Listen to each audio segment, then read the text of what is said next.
Hello बच्चों, चलिए प्रश्न को समझते हैं। एक तुल्यकालिक रिले उपग्रह टीवी सिग्नल को परावर्तित करता है तथा संसार के एक कोने से दूसरे कोने तक टीवी कार्यक्रमों का संचार करता है।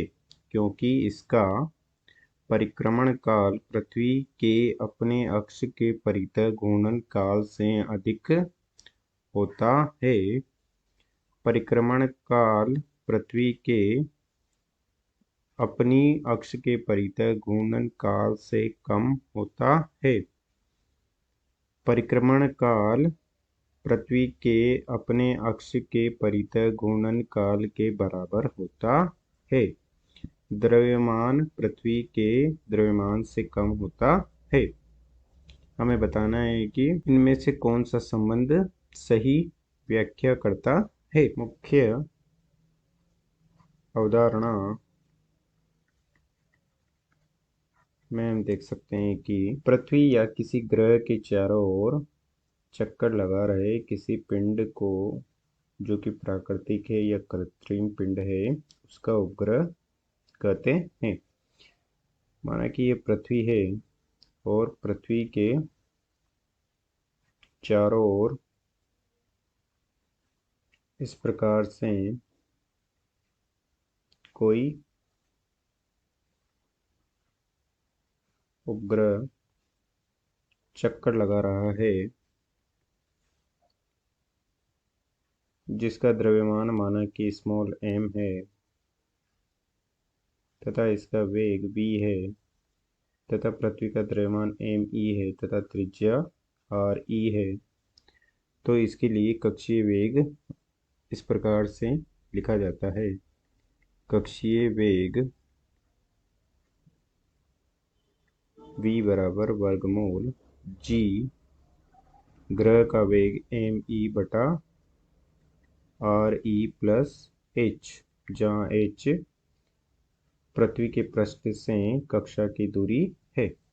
इस प्रकार से हम इस उपग्रह के इस कक्षा में h ऊंचाई की कक्षा में वेग की गणना कर सकते हैं तथा इसके लिए आवर्तकाल होगा इस कक्षा की परिधि 2πr केंद्र से लेंगे तो re प्लस h हो जाएगी त्रिज्या। इस कक्षा की परिधि में v चाल से गति करने में लगा समय, परिधि तय करने में लगा समय, जो कि हो जाएगा 2π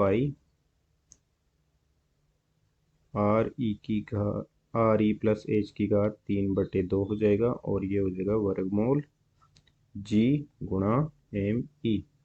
इतना आवर्तकाल हो जाएगा। अब चूंकि पृथ्वी भी अपनी अक्ष के परितः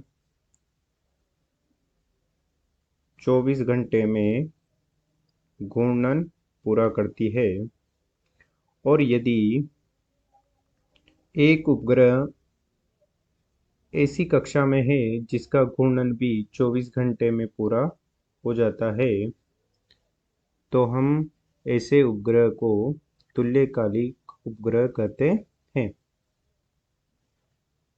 ऐसे उपग्रह को तुल्यकालिक उपग्रह कहते हैं। इस प्रकार से गति कर रहा है समान दिशा में, तो पृथ्वी का घूर्णन काल 24 घंटे है तथा यदि उपग्रह का परिक्रमण काल भी 24 घंटे हो, अर्थात t बराबर 24 घंटे हो, तो ऐसे उपग्रह को तुल्यकाली उपग्रह कहते हैं, जो किसी पृथ्वी के किसी क्षेत्र के सापेक्ष उसका वेग 0 होता है। तुल्यकालिक उपग्रह का पृथ्वी के किसी स्थान के सापेक्ष सापेक्ष वेग शून्य होता है।